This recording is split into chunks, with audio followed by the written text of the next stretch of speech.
இன்றைய முக்கிய செய்திகள். கிராமங்களை நோக்கி வேகமாக நகரும் கொரோனா தொற்று, பரிசோதனைக்கு வழியின்றி ஏராளமானோர் உயிரிழக்கும் அவலம். ஆக்சிஜன் மருத்துவ உபகரணங்கள் உற்பத்தியை அதிகரிக்க வேண்டும், தொழில் நிறுவனங்களுக்கு மு.க. ஸ்டாலின் அழைப்பு. ஊரடங்கு விதிகளை தொடர்ந்து மீறும் பொதுமக்கள், ஆயிரக்கணக்கான வாகனங்கள் பறிமுதல். +2 மாணவர்களுக்கு வாட்ஸ்அப் மூலம் அலகு தேர்வுகள், தனிக்குழுக்கள் அமைப்பது உள்ளிட்ட வழிகாட்டுதல்கள் வெளியீடு. நாளை மறுநாள் அந்தமானில் தொடங்குகிறது தென்மேற்கு பருவமழை. தமிழகத்தில் 8 மாவட்டங்களில் கனமழை எச்சரிக்கை.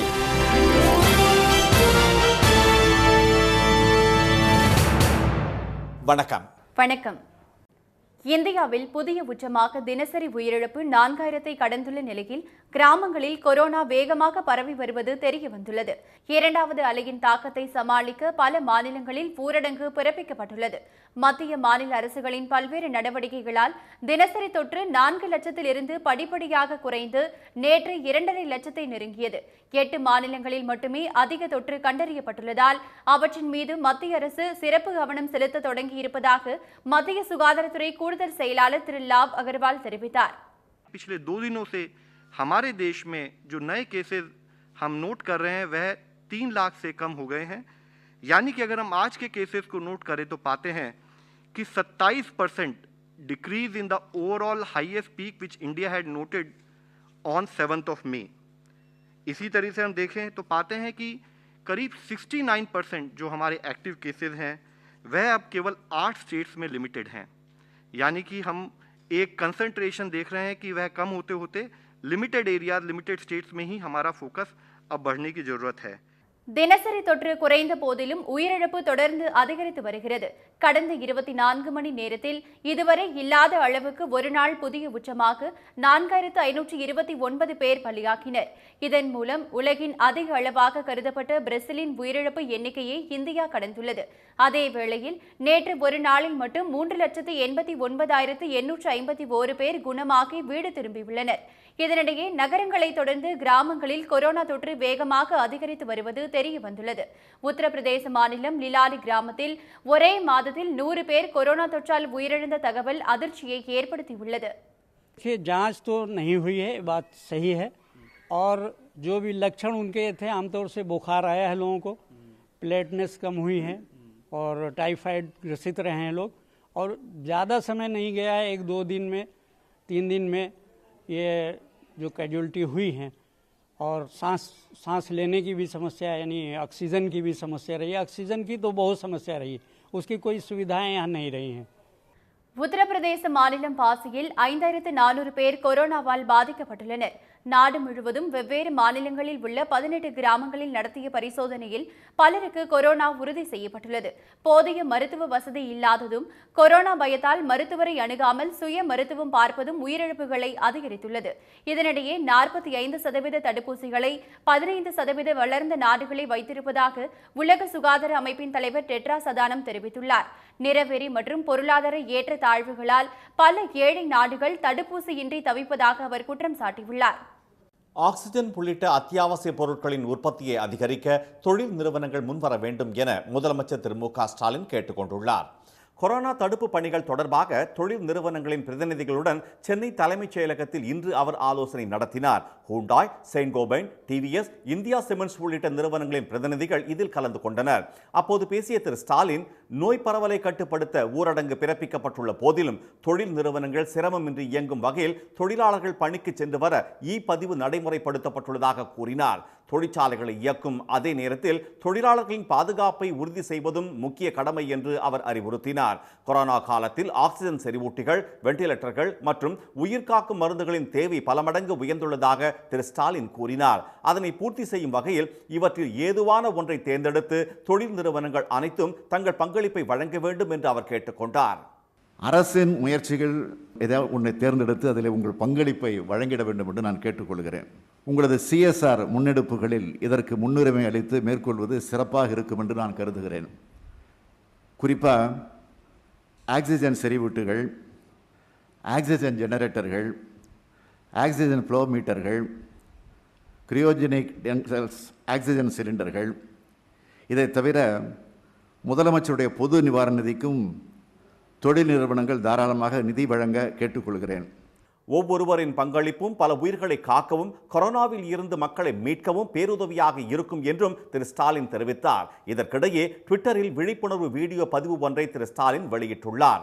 கொரோனா தொற்றில் இருந்து தற்காத்துக் கொள்ள பொதுமக்கள் அனைவரும் 2 முகக்கவசங்கள் அணிந்து கொள்ள வேண்டும் என அதில் அவர் கேட்டுக்கொண்டுள்ளார். இந்த தொற்றிலிருந்து உங்களை நீங்க பாதுகாத்துக்க மிக மிக முக்கியமானது இந்த முகக்கவசம்தான். முகக்கவசம்தான் மனிதர்களுக்கு இன்று உயிர் கவசமாக மாறிடுச்சு. இந்த முகக்கவசத்தை முழுமையாக போடணும். மூக்கு வாய் ரெண்டையும் முழுமையாக மூடி இருக்கிற மாதிரி போடணும். அதே போல் மருத்துவர்கள் இப்போ இன்னொரு விஷயத்தையும் சொல்கிறாங்க. மக்கள் அதிகமாக கூடுற இடங்களுக்கு செல்லும்போது, மருத்துவமனைகளுக்கு போகும்போது, பேருந்துகளில் பயணிக்கும்போது, கடைகளுக்கு செல்லும்போது, தொழிற்சாலைகள் மற்றும் அலுவலகங்களை பணியாற்றும் போது 2 மாஸ்க் அணிகிறது நல்லதுன்னு சொல்றாங்க. இதற்கிடையே சென்னை நேரு உள் விளையாட்டு அரங்கில் நடைபெற்ற நிகழ்ச்சியில் தனியார் மருத்துவமனைகளுக்கு ரெம்டெசிவிர் மருந்து வழங்கும் திட்டத்தை திரு ஸ்டாலின் தொடங்கி வைத்தார். முதற்கட்டமாக 25 தனியார் மருத்துவமனைகளுக்கு 960 ரெம்டெசிவிர் மருந்துகளை அவர் வழங்கினார். நேற்று வரைக்கும் மக்கள் எல்லாம் ரொம்ப கஷ்டப்பட்டுட்டு இருந்தாங்க ரெம்டெசிவிர் மருந்து வாங்குறதுக்காக. பட் நேற்று தான் இந்த லிங்க் வந்துச்சு எங்களுக்கு. நேற்று 4 மணிக்கு அப்ளை பண்ணோம், 7 மணிக்கு ஃபோன் பண்ணி நீங்கள் நாளைக்கு வந்து மருந்து வாங்கிக்கலாம்னு சொல்லிட்டாங்க. So thanks and hats off to CM. So இவ்வளோ சீக்கிரம் இந்த மாதிரி அரேஞ்ச்மெண்ட்ஸ் பண்ணக்கூடியது மக்களுக்கு ரொம்ப ரொம்ப ரொம்ப நல்லதாக இருக்கும். இன்றைக்கி தனியார் மருத்துவமனைக்கு உயிர் காக்கும் மருந்தான ரெம்டெசிவிர் மருந்து தரதாக அறிவிச்சிருந்தாங்க. முதலமைச்சர் கையால் அதை எனக்கு வழங்கினாங்க. இந்த உயிர் காக்கும் மருந்து ரெம்டெசிவிர் மருந்து வழங்கியதற்கு முதலமைச்சருக்கு மிக மிக நன்றி. ரெம்டெசிவிர் மருந்தை வாங்க மக்கள் கடும் சிரமப்பட்டு வந்த நிலையில் தனியார் மருத்துவமனைகளுக்கு தமிழக அரசு நேரடியாக வழங்குவது சிறப்பான திட்டம் என்று மருத்துவமனை நிர்வாகிகள் தெரிவித்தனர். கொரோனா ஊரடங்கு விதிகளை கடுமையாக அமல்படுத்தி வரும் போலீசார் தமிழகம் முழுவதும் பல்லாயிரக்கணக்கான வாகனங்களை பறிமுதல் செய்தனர். கொரோனா 2வது அலை வேகமாக பரவி வருவதை கட்டுப்படுத்த காலை 10 மணிக்கு மேல் முழு ஊரடங்கு அமல்படுத்தப்பட்டு வருகிறது. மாநிலம் முழுவதும் முக்கிய சாலைகள் மற்றும் மாவட்ட எல்லைகளில் சோதனை சாவடிகள் அமைக்கப்பட்டு 2வது நாளாக கண்காணிப்பு தீவிரப்படுத்தப்பட்டுள்ளது. சென்னையில் மட்டும் 153 சோதனை சாவடிகள் அமைக்கப்பட்டுள்ளன. இதனால் ஏற்படும் போக்குவரத்து நெரிசலை தவிர்க்க சோதனை நடைபெறும் பகுதிகளில் சாலைகள் 3 பாதைகளாக பிரிக்கப்பட்டுள்ளன. ஒரு பாதையில் ஆம்புலன்ஸ் மற்றும் அத்தியாவசிய பொருட்கள் கொண்டு செல்லும் வாகனங்களும், 2வது பாதையில் 4 சக்கர வாகனங்களும், மற்றொரு பாதையில் 2 சக்கர வாகனங்களும் அனுமதிக்கப்படுகின்றன. பதிவு இல்லாமல் பயணிப்பவர்கள் மீது போலீசார் வழக்கு பதிவு செய்வதுடன் வாகனங்களையும் பறிமுதல் செய்து வருகின்றனர்.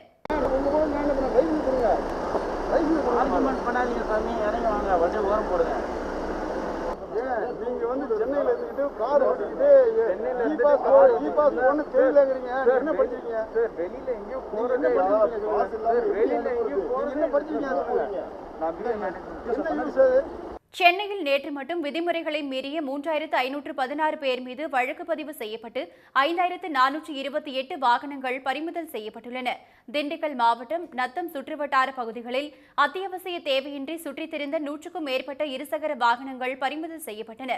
குமரி மாவட்டத்தில் 90 வாகனங்கள் பறிமுதல் செய்யப்பட்டு 2000 பேர் மீது வழக்குகள் பதிவு செய்யப்பட்டுள்ளன.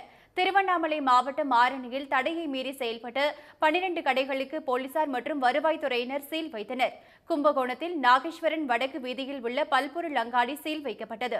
இலப்பூரில் வாகன ஓட்டிகளிடம் பேசிய புதுக்கோட்டை மாவட்ட காவல்துறை கண்காணிப்பாளர் திரு பாலாஜி சரவணன், தொற்று ஏற்பட்டவர்கள் மருத்துவமனைகளுக்கு வெளியே சிகிச்சைக்காக காத்து கிடப்பதை எடுத்து கூறி வீடுகளுக்குள்ளேயே இருக்குமாறு அறிவுறுத்தினார். வீட்டுக்குள்ள இருந்தா தான் வெளியே பரவாதுன்னு சொல்றோம். நீங்க வெளியே யார் மூலியமா இவர்கிட்ட இருந்து இவருக்குன்னு வந்துட்டு இடம் இல்லைன்னு அத்தனை பேர் அங்க வெளியே தெருவில் இருக்காங்க. ஒரு நாளைக்கு 300ல இருந்து 400 கேஸ் வருது, உயிரிழப்பு இருக்கு. ஏன் அது உங்களால புரிஞ்சுக்க முடியல? என்னதான் செய்ய முடியும்? எங்கள இல்ல ஓகே எல்லாத்துக்கும் கொரோனா டெஸ்ட் பண்ண சொல்லுங்க. யாராவது கேஸை பிடிச்சிடும் பார்த்துக்கலாம். வண்டியை டீடைன் பண்ண சொல்லுங்க. தூத்துக்குடி மாவட்டம் செய்துங்கநல்லூரில் தடையை மீறி வாரச்சந்தையில் கூடிய 500க்கும் அதிகமானோரை போலீசார் எச்சரித்து அனுப்பினர். நாகர்கோவில் மீன் சந்தையில் தனிநபர் இடைவெளியின்றி மக்கள் கூடியதால் தொற்று பரவும் அபாயம் ஏற்பட்டுள்ளது. +2 மாணவர்களுக்கு வாட்ஸ்அப் மூலம் அலகு தேர்வுகளை நடத்த வழிகாட்டு நெறிமுறைகள் வெளியிடப்பட்டுள்ளது. கொரோனா 2வது அலை வேகம் எடுத்ததன் காரணமாக +2 தேர்வு காலவரையின்றி ஒத்திவைக்கப்படுவதாக அறிவிக்கப்பட்டது. எனினும் +2 பொதுத் தேர்வு நிச்சயம் நடைபெறும் என பள்ளிக்கல்வித்துறை அமைச்சர் திரு அன்பில் மகேஷ் பொய்யாமொழி தெரிவித்திருந்தார். இதையடுத்து மாணவர்களுக்கு பொதுத் தேர்வுக்கான வழிகாட்டுதல்களை வழங்க ஆசிரியர்களுக்கு அறிவுறுத்தப்பட்டிருந்தது. இந்நிலையில் +2 மாணவர்கள் பொதுத் தேர்வுகளுக்கு தயாராகும் வகையில் அலகு தேர்வுகளை நடத்துவதற்கான வழிகாட்டு நெறிமுறைகளை அனைத்து மாவட்ட முதன்மை கல்வி அலுவலர்களும் பள்ளி தலைமை ஆசிரியர்களுக்கு அனுப்பியுள்ளனர்.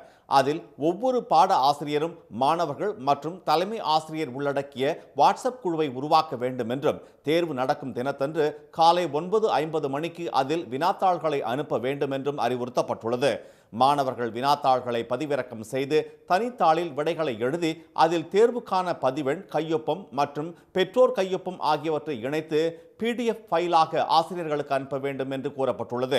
மாணவர்களின் விடைத்தாளை பெற்றவுடன் அவற்றை வாட்ஸ்அப்பிலேயே திருத்தி மதிப்பெண்களை டைப் செய்யுமாறு ஆசிரியர்களுக்கு உத்தரவிடப்பட்டுள்ளது. இந்த வாட்ஸ்அப் குழுக்களில் வினாத்தாள் மற்றும் விடைத்தாள் ஆகியவை மட்டுமே இருக்க வேண்டும் என்றும் வேறு படங்களோ செய்திகளோ இடம்பெறாதவாறு தலைமை ஆசிரியர்கள் கண்காணிக்க வேண்டும் என்றும் முதன்மை கல்வி அலுவலர்களின் சுற்றறிக்கையில் தெரிவிக்கப்பட்டுள்ளது. தென்மேற்கு பருவமழை நாளை மறுநாள் தொடங்க உள்ளதாக இந்திய வானிலை ஆய்வு மையம் தெரிவித்துள்ளது. சில நாட்களுக்கு முன்பு அரபிக்கடலில் உருவான டவுதே அதிதீவிர புயல் காரணமாக தமிழகத்தில் மேற்கு தொடர்ச்சி மலையை ஒட்டிய மாவட்டங்களிலும் கேரளா, புதுச்சேரி மற்றும் டையூ டாமன் பகுதிகளிலும் சூறைக்காற்றுடன் கனமழை பெய்து பலத்த சேதத்தை ஏற்படுத்தியது. இந்நிலையில் ஜூன் மாத தொடக்கத்தில் தொடங்கும் என எதிர்பார்க்கப்பட்ட தென்மேற்கு பருவமழை நாளை மறுநாள் அந்தமான் மற்றும் அதனை ஒட்டிய தென்கிழக்கு வங்கக்கடல் பகுதியில் தொடங்கும் என இந்திய வானிலை ஆய்வு மையம் தெரிவித்துள்ளது. தமிழகத்தில் இம்மாத இறுதியில் தென்மேற்கு பருவமழை தொடங்க வாய்ப்பு இருப்பதாகவும் அதில் தெரிவிக்கப்பட்டுள்ளது. இதனிடையே வங்கக்கடலில் வரும் 23ஆம் தேதி புதிய காற்றழுத்த தாழ்வு பகுதி உருவாக வாய்ப்பு இருப்பதாக இந்திய வானிலை ஆய்வு மையம் தெரிவித்துள்ளது. இந்த காற்றழுத்த தாழ்வு பகுதி புயலாக மாறும் என்றும் இதற்கு யாஸ் என பெயர் சூட்ட ஏமன் நாடு பரிந்துரை செய்துள்ளதாகவும் வானிலை மையம் குறிப்பிட்டுள்ளது. இந்த புயலால் தமிழகத்திற்கு எந்தவித பாதிப்பும் இல்லை என்றும் கூறப்பட்டுள்ளது. இந்நிலையில் கொடைக்கானல் மற்றும் அதன் சுற்றுவட்டார பகுதிகளில் 1 மணி நேரத்திற்கு மேலாக மிதமான மழை பெய்தது. போடிநாயக்கனூரில் திடீரென இடியுடன் பலத்த மழை பெய்தது.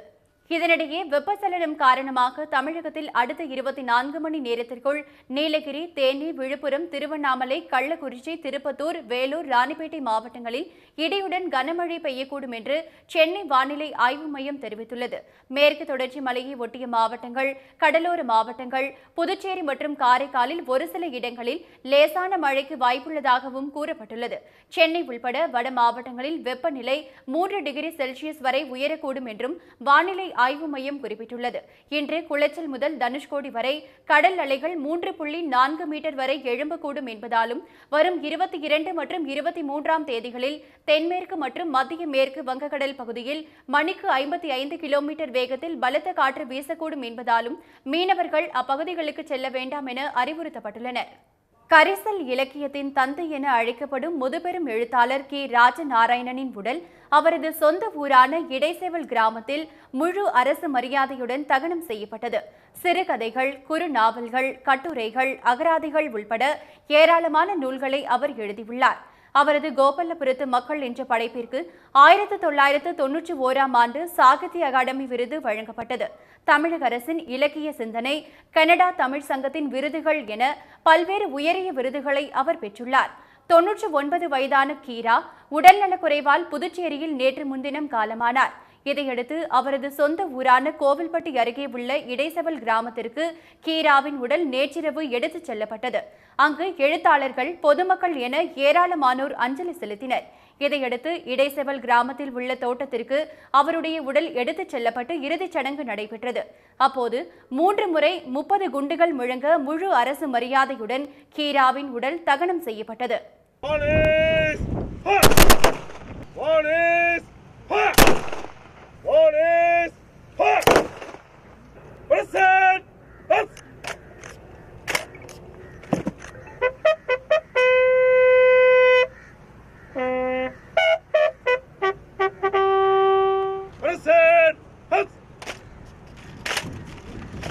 இறுதி நிகழ்ச்சி நிகழ்ச்சியில் பேரவைத் தலைவர் திரு அப்பாவு, அமைச்சர்கள் திரு தங்கம் தென்னரசு, திரு அனிதா ராதாகிருஷ்ணன், நாடாளுமன்ற உறுப்பினர்கள் திருமதி கனிமொழி, திரு சு வெங்கடேசன் உள்ளிட்டோர் கலந்து கொண்டு அஞ்சலி செலுத்தினர்.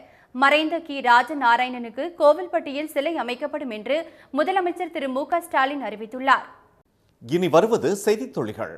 உத்தரப்பிரதேச மாநிலம் ஷஜான்பூரை சேர்ந்த இளம்பெண் அர்ஷி கொரோனாவால் பாதிக்கப்பட்டோருக்கு வீடு தேடி ஆக்சிஜன் சிலிண்டர்களை வழங்கி வருவது பெரும் பாராட்டை பெற்றுள்ளது.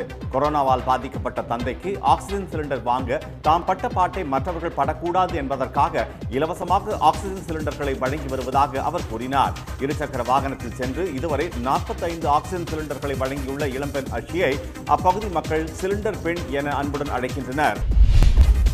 பீகாரில் இருசக்கர வாகனத்தில் வந்த இருவர் ஏடிஎம் மையங்களில் பணத்தை நிரப்பும் வாகனத்தில் உள்ள பணத்தை கொள்ளையடிக்க முயன்ற சம்பவம் பரபரப்பை ஏற்படுத்தியது.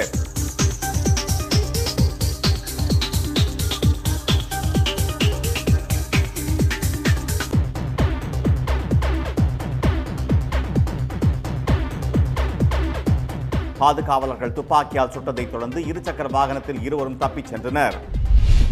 சென்னை அயனாவரம் இஎஸ்ஐ மருத்துவமனையில் கொரோனா நோயாளிகளுக்கான ஆக்சிஜன் பேருந்தை அமைச்சர் திரு சேகர் பாபு, திமுக எம்பி திரு தயாநிதி மாறன் ஆகியோர் தொடங்கி வைத்தனர். கொரோனா தொற்றால் பாதிக்கப்பட்டவர்களை மருத்துவமனைகளுக்கு அழைத்து வருவதற்காக இந்த பேருந்து பயன்படுத்தப்படும்.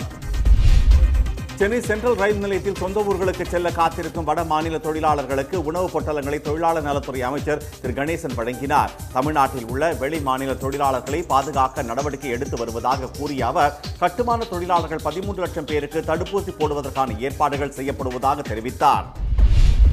சென்னை பல்லாவரம் தொகுதியில் வைஷ்ணவா கல்லூரியில் 150 படுக்கைகள் கொண்ட சித்த மருத்துவ கொரோனா சிகிச்சை மையத்தை திமுக எம்பி திரு டி.ஆர். பாலு தொடங்கி வைத்தார். கொரோனா தொற்றை கட்டுப்படுத்த அமைச்சர்களும் அதிகாரிகளும் காலம் நேரம் பார்க்காமல் பணியாற்றுவதாகவும் அதற்கான பலன் விரைவில் கிடைக்கும் என்றும் அவர் கூறினார்.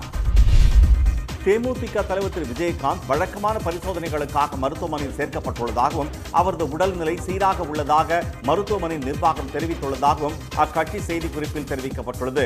சிகிச்சை முடிந்து ஓரிரு தினங்களில் அவர் வீடு திரும்புவார் என்றும் வதந்திகளை யாரும் நம்ப வேண்டாம் என்றும் அதில் கூறப்பட்டுள்ளது. மக்கள் நீதி மய்யம் பொதுச் செயலாளர் திரு முருகானந்தம் அக்கட்சியில் இருந்து விலகுவதாக அறிவித்துள்ளார். திருச்சியில் செய்தியாளர்களிடம் பேசிய அவர், கட்சிக்குள் ஜனநாயகம் காணாமல் போய் சர்வாதிகாரம் தலை தூக்கிவிட்டதாக குற்றம் சாட்டினார். சட்டப்பேரவை தேர்தலில் வாக்குகள் குறைந்ததற்கு தலைமைதான் காரணம் என்று திரு முருகானந்தம் கூறினார். காரைக்காலில் ஊரடங்கு காரணமாக பசியால் வாடிய நாய்க்குட்டிகளுக்கு மாவட்ட ஆட்சியர் திரு அர்ஜுன் சர்மா பால் வழங்க ஏற்பாடு செய்தார். நாய்க்குட்டிகள் பால் குடிக்கும் வரை அங்கேயே நின்று அவர் பார்த்த காட்சி வைரலாக பரவி வருகிறது. ராஜபாளையம் அருகே கலங்காப்பேரி கிராமத்தைச் சேர்ந்த கை கால்களை இழந்த மாற்றுத்திறனாளி 16 வயது கவினேஷ் தாம் பெற்ற அரசு உதவித்தொகையை சேமித்து 12,000 ரூபாயை கொரோனா நிவாரண நிதிக்காக வழங்கினார். ராஜபாளையம் வட்டாட்சியர் திரு ரங்கநாதன் அவரது வீட்டுக்கு நேரில் சென்று கவினேஷ் அளித்த 12,000 ரூபாய்க்கான வரைவோலையை பெற்றுக் கொண்டார். புதுக்கோட்டை மாவட்டம் அறந்தாங்கியை அடுத்த பெருங்காடு கிராமத்தைச் சேர்ந்த 7 வயது சிறுமி யோகவி தாம் சேமித்த 2055 ரூபாயை அறந்தாங்கி அரசு மருத்துவமனையை ஆய்வு செய்ய வந்த அமைச்சர் திரு ரகுபதியிடம் கொரோனா நிவாரண நிதிக்கு வழங்கினார். திண்டுக்கல் அருகே வாடிப்பட்டி கிராமத்தைச் சேர்ந்த 7ஆம் வகுப்பு மாணவி சண்முகவள்ளி கோயிலுக்கு காணிக்கை செலுத்த 2 ஆண்டுகளாக உண்டியலில் சேமித்த பணத்தை மாவட்ட ஆட்சியர் திருமதி விஜயலட்சுமியிடம் வழங்கினார். அதில் எவ்வளவு பணம் இருக்கும் என தமக்கு தெரியாது என்றும் 2000 ரூபாய்க்கு மேல் இருக்கலாம் என்றும் மாணவி சண்முகவள்ளி கூறினார். இன்றைய வர்த்தக முடிவில் மும்பை பங்குச்சந்தை குறியீட்டின் சென்செக்ஸ் 291 புள்ளிகள் சரிந்து 49,903 புள்ளிகளாக இருந்தது. தேசிய பங்குச்சந்தை நிப்டி குறியீட்டு எண் 78 புள்ளிகள் குறைந்து 15,030 புள்ளிகளாக இருந்தது. சென்னையில் ஆபரண தங்கம் விலை சவரனுக்கு 40 ரூபாய் குறைந்து 36,560 ரூபாயாகும். 1 கிராம் 4,570 ரூபாயாகவும் உள்ளது. வெள்ளி விலை கிராமுக்கு 1 ரூபாய் 60 காசுகள் சரிந்து 76 ரூபாய் 90 காசுகளாக உள்ளது. மீண்டும் இன்றைய முக்கிய செய்திகள். இந்தியாவில் புதிய உச்சமாக தினசரி உயிரிழப்பு அதிகரித்துள்ள நிலையில் கிராமங்களில் கொரோனா வேகமாக பரவி வருவது அதிர்ச்சியை ஏற்படுத்தியுள்ளது. ஆக்சிஜன் உள்ளிட்ட அத்தியாவசிய பொருட்களின் உற்பத்தியை அதிகரிக்க தொழில் நிறுவனங்கள் முன்வர வேண்டுமென முதலமைச்சர் ஸ்டாலின் கேட்டுக் கொண்டுள்ளார். தென்மேற்கு பருவமழை நாளை மறுநாள் அந்தமான் மற்றும் அதனை ஒட்டிய தென்கிழக்கு வங்கக்கடல் பகுதியில் தொடங்கும் என இந்திய வானிலை ஆய்வு மையம் தெரிவித்துள்ளது. இத்துடன் இந்த செய்திகள் நிறைவடைந்தன. மீண்டும் சன் டிவியில் செய்திகள் காலை 7:30 மணிக்கு. செய்திகளை உடனுக்குடன் தெரிந்து கொள்ள சன் நியூஸ் தொலைக்காட்சியை பாருங்கள். வணக்கம். வணக்கம்.